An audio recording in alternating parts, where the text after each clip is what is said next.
لیکن امام سجاد کی دعاؤں میں یہ بات ہمیں بہت واضح طور پر نظر آتی. کیوں ایسا ہے؟ کیوں ایسا ہے کہ امام سجاد نے کام انجام دیا؟ آپ تھوڑی دیر کے لیے اس زمانے کو سوچیے گا کہ امام سجاد کس زمانے میں یہ دعائیں پڑھ رہے ہیں. اس زمانے کے اندر کہ جب میرے مولا کو اس بات کی اجازت نہیں ہے کہ لوگوں پر خطاب کرے, نہ حکمرانوں کی طرف سے اجازت ہے, نہ لوگ اس قابل ہیں کہ امام کی بات سنیں. وہ جملہ آپ نے سنا کہ میرا مولا فریاد کرتا ہے کہ اس مدینے کے اندر 20 لوگ ایسے نہیں ہیں کہ جو میری بات سنیں, جو مجھ سے بات کریں, مجھ سے محبت کرتے ہوں. اس مدینے کے اندر دعا وہ واحد ٹول تھا امام کے پاس کہ جس کے ذریعے سے امام دوسروں کو اپنے گھر پہ بلا سکتے تھے, لوگ امام کی بات سن سکتے تھے.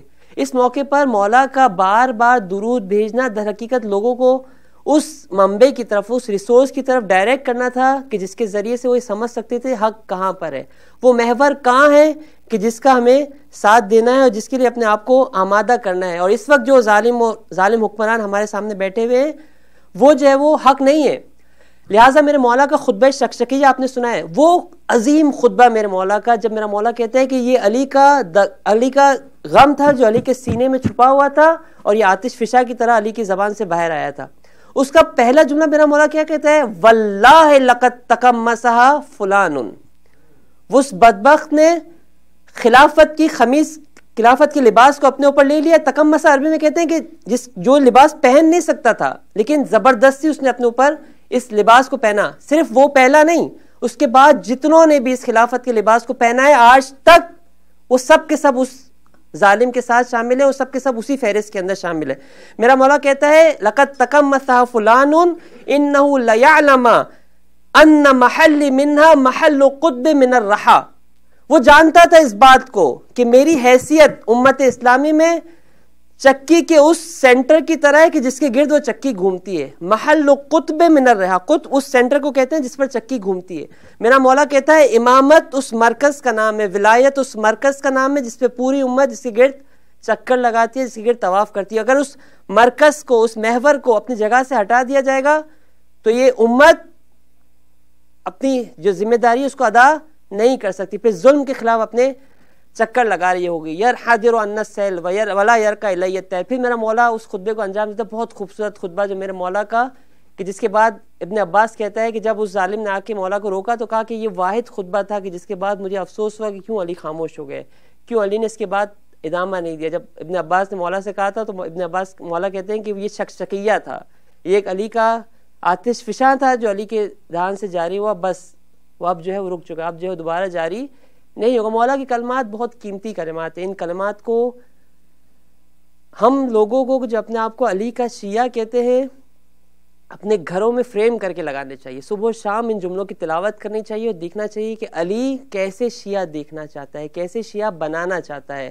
کون سا شیعہ ہے کہ جو یہ دعویٰ کر سکتا ہے کہ میں علی کا شیعہ ہوں. ہم تو وہ لوگ ہیں, مجھ جیسے وہ لوگ ہیں کہ جو اگر محبت کا دعویٰ کر دیں تو بھی بہت بڑا دعویٰ ہے, جو ہمیں سچتا نہیں ہے ہمارے چہروں پر, ہماری زبانوں پر, کہ ہم یہ کہیں کہ ہم علی کے محبت کرنے والے. علی کہاں اور ہم کہاں.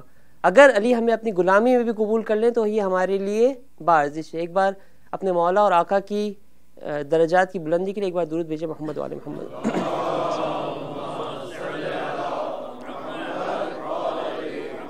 ذکر صلوات ہے. میں ایک جملہ آیت اللہ مصباح یزدی سے سنا تھا, وہ تکرار کرتا ہوں آپ کے ساتھ. کہتے اگر مصباح یزدی کہتے ہیں کہ میں اپنی جوانی کے اندر اپنے ایک استاد کے پاس گیا اور سوال کیا کہ ہم صلوات کیوں بھیجتے ہیں, ہمارے پاس جو کچھ بھی ہے وہ محمد و آل محمد کا دیا ہوا ہے, جو کچھ بھی ہے وہ انہیں کا دیا ہوا ہے.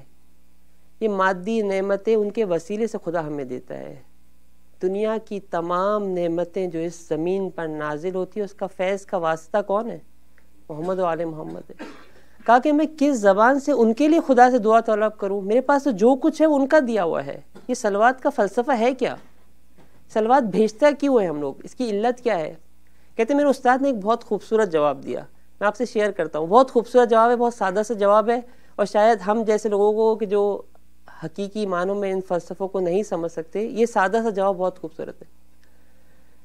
کہا کبھی تم نے اس باغبان کو دیکھا ہے, اس گارڈنر کو دیکھا ہے جو باغ میں کام کر رہا ہو, جو اپنے باغ کے اندر کام کر رہا ہو, غلام ہے, ورکر ہے جس کو بھیجا گیا ہے کام کرنے کے لیے باغ کے اندر.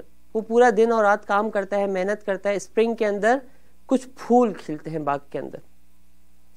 باغ کا مالک جو ہے وہ اس سے ملاقات کرنے آتا ہے اسپرنگ کے پہلے ویک کے اندر. کہتا ہے کہ میں جا کے دیکھتا ہوں کہ